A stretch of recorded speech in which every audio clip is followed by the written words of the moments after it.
Hey, I'm Shiraz, and I'm about to shift someone's limiting beliefs, get them to step out of a story that they have been addicted to for possibly months, possibly decades. Now, here's the cool thing. I'm going to ask them, are you willing to step out of that story? And when I ask them that, you can say yes if you have the same story, and it's going to shift for you too. You may actually feel it in your body. Now, when people shift, there is a shift in energy. I tend to yawn and cough even through the Zoom platform. So be prepared for that. It's a little weird. I know. I don't know why my body does it. I just go with it at this point. So watch the video, check out more videos that I've done to get more shifts and have a good time. What's up, girl? Self-sabotage through exhaustion and overcreation. Overcreation. Overcreation. Um, I think it might have been Dr. Katie that was talking about this earlier today, but the incessant amount of stuff that I create. So in the last 12 months, I've done a 2-day event, 3 different challenges, I don't know how many webinars, a pop-up workshop. I mean, just insane amounts of stuff that have not brought me the results that I want, but so what I've recognized as a pattern is I have this brilliant idea. I have people in place. They're working on getting stuff done. They haven't like my communication, whatever. It doesn't always happen immediately because stuff takes time, but there's not enough time to be able to market it effectively. And I have my own challenges when it comes to the right way to do marketing. So then I do the event and then the results are lackluster. And then I take it personally, beat myself up, scrap that and move on to the next thing. And that's like the perpetual cycle of what happens. And it's so I'm like stuck between like 30 and 50 people registering for an event, sometimes less, but and then it doesn't land. Or like I put together a Black Friday special with an insane amount of effort and push and emails and social and all the things. And now no one bought a single thing. Okay. And I was like, again, took it personally, like, oh, I suck at this. And but it's the cycle and it's that's what I mean about over creation. So like yesterday I had this brilliant idea. I'm going to do 12 days of Christmas. And for every day, I'm going to do a different giveaway and I'm going to ask a question so that it segments my list. And I'm going to do this, and I'm going to do this, and I'm going to do this.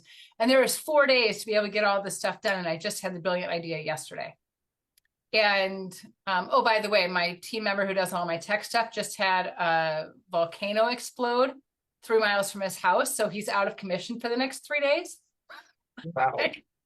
Like you can't, like the amount of stuff that just comes up and it's like, okay, so I have these brilliant ideas, they get executed poorly, and then I'm off to the next thing without really working out all of the pieces of whatever piece I'm Yep. missing. Like let's Yep. shift out of that.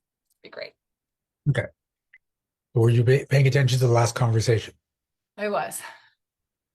What would happen if you executed beautifully and got lots of clients? I would have lots to do. I'd have more responsibility and I would have less freedom to do what Yeah. I want to do. Yeah. So it's not that you don't have enough time to execute. It's you don't want enough time to execute because of everything you I, just said. I recognize that. Like, I just don't know. I don't Okay. know. Like, I don't know the root of it though.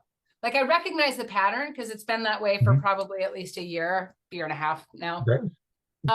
So I recognize the pattern, but I don't know the root of it. Something you said earlier today though also resonated. I think it was you, but you were asking about, are you allowed to have fun? And so something has come into my awareness recently that, um, it's around my mom. So my mom had MS, was in the nursing home and stuff like that. And there's a part of me that doesn't allow me to experience joy and have fun and all of those things because I was Hmm. always the one keeping the peace. I was always the one making all of that. So I don't know if those two are tied together about like me having success and having abundance and it being, I don't know the right word, but like going, I don't know, making it wrong because of what my mom's suffering was. Yeah. And so if I have abundance, if I have fun, if I have joy, then I can't. If you have fun and abundance and joy, are you disrespecting what your mom went through? I would like to say no. Like Okay. I feel But like you're a not. big part of it is no, but at the same time, I have a feeling you're going to go, not true. Not true. So are you willing to step out of the story that if you have fun and joy and lots of success, you're disrespecting everything your mom went through? Yes.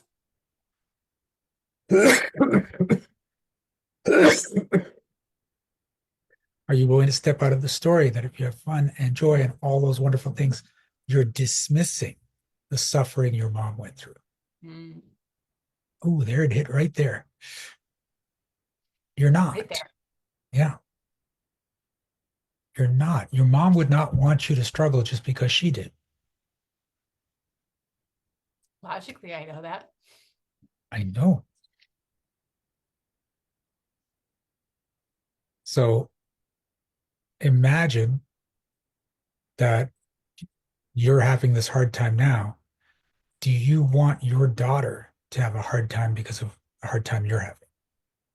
No, What do you want for your daughter? I want her to be happy and feel safe and loved and content and have fun and be free and get to be herself. So take all those feelings you want for your daughter and apply them to you too. That's what your mom wants for you. So are you willing to step out of the story that you'll have to feel bad? This is an interesting one. You'll have to feel bad if you feel really, really good all the time. I'd like to say yes to that. um, so I'm stepping out of the story that I have to feel bad to feel good. Is that what it It's the is? actually the opposite. If you start to feel good all the time, you have to feel bad. You have to feel guilty. You have to go into this space. Oh, You shouldn't be allowed to have this kind of a life. yes. Okay.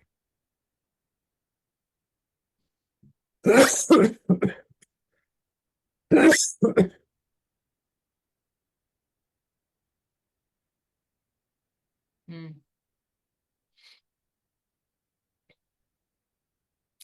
Yeah. Funny, I married somebody that made me feel the same way. That it's What bad a and I have to feel shock. guilty if I oh, I didn't realize it went back farther than that. Mhm. Oh, they go back really far. We think that it starts later in life, but most of them start in childhood, Right. right? And then we just manifest all the evidence through our lives to justify and say, look, it's real. I got people to say, yes, this is a black check. This is all about you being black. Right? Mm. Oh, I didn't finish that story. So when I talked to my coach, going back to when talking to my coach about that story, and he said, step out of the story, I didn't see how there was a benefit to that story. This is what's happening with you guys here. You're not seeing the benefit to the story because I'm getting delayed. I'm getting humiliated. I'm losing money. And he said, Shiraz, when you tell your border crossing story, you light up. You feed off other people's emotional reaction to your situation. It feels like love. And you can't keep telling the same story all the time because people will get bored. So you have to keep getting stopped at borders so you have new material so you can keep feeling loved. So I was living off people's reaction to my struggle, that feeling of love for struggle. And I made a decision. I'm gonna get love for success. I'm going to be in supportive communities. I'm going to support the people around me, and I'm going to create so much damn success and feel the love in that. And that's exactly what I did. And when I made that decision, I stopped getting stopped at borders. When you make that solid decision, your reality shifts. All the evidence you have about that being real and true, and this is just like undeniable, it all becomes invalid. It doesn't matter anymore because you're functioning from a new belief.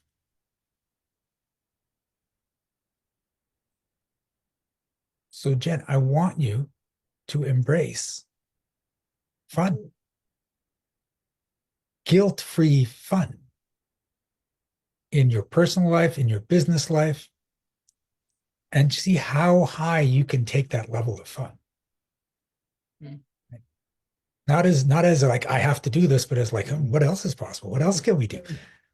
What if we do this and it's really, really fun and people love it so much they say, you know what, you should charge more. Imagine if your clients are like, Jen, you should charge more. We'll pay it. I actually did that years ago when my coach was telling me you should be charging 10 times what you're charging. And I can't do that. Are you insane? I would lose all my clients. And he's like, Shiraz, you should be charging 10 times, which I was charging $100 an hour at the time. So finally I said 600. He's like, six? I'm like, I would have thought you went five. I'm like, I don't know. Six feels right. $600 an hour. So then I went and I talked to my clients and I said, I'm going to start charging $600 an hour. And a bunch of clients said, I can't afford that. And they left. A bunch of clients said, okay. I'm like, okay, what do you mean? Okay. They said, look, I knew you were undercharging. I was just waiting for you to raise your prices. I'm like, ah. And of course, even though some people left, my income just went up. Mm. So, okay. Is it okay to make money by having fun? Yes. That's almost all. There's still some little bit of resistance Maybe. there. Is Yeah. it cheating if you make money by having fun? Yes. Okay, there it is. Are you willing to step out of that story? Yes. That's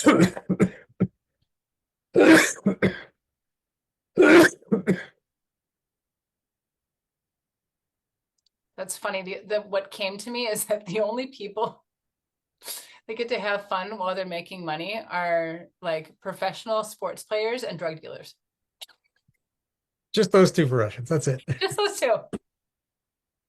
Everybody else has to work Oh my hard. God. Do you ever watch Let's Make a Deal? Mhm. Okay. Used to. I mean, I haven't recently, but Okay, so recently Wayne Brady's taken it over. All right. So now it's gone from just making deals to comedy improv. And they break out laughing during that show all the time. Right? Because it's just about we're just gonna have some fun, goof around and do this stuff. And you know they get paid a lot of money, right? So here's the job. You have 1 hour a day to just go out and have fun and make lots and lots of money. Wouldn't that be cool? okay, so there's 3 professions now. Okay. I can keep adding. I'm having fun now. Yeah. I have fun in my courses. We're going to have a lot of fun on New Year's Eve. I get paid for that. Mm. I'm technically not getting paid now, but my business supports me being able to do free sessions. Right. Yeah. I do not have nearly enough fun. Okay. It's time for you to have fun. Yes. Yeah. I want to get reports from you going, oh my God, I had too much fun last night. You don't want to know what I got up to. And I'm like, yes, I do. I do want to know, Jen. Tell me. Okay. Is it okay to have fun? Yes. That feels better. I'm stepping into the story that I get to have fun. I deserve to have fun. I'm worthy to have fun, and I am having fun. Yes. I love it. Yes. Okay. Thank you. You're welcome. Let's give Jen some love. Hey, did you like that? I hope so. I hope you got a great shift out of it. And just keep in mind, there are hundreds of videos on this channel. You can watch them, say yes when I ask you to step out of story and get more shifts. I have clients that do that every single day. Now, if you want to work with me in person, just go to the link down there for Ignite Your Success. And that's where these videos come from. I do a free workshop every month, the second Monday of the month. And the cost for admission, it's not money. It's you're going to end up here on the YouTube channel. If you're okay with that, happy to work with you. If you want more privacy, we'll then look into some of my programs. We're going to have some more information on them below. Anyway, thank you. We're off. Enjoy your life. Don't be afraid to be the happiest person in the room. Got it? Okay. Bye.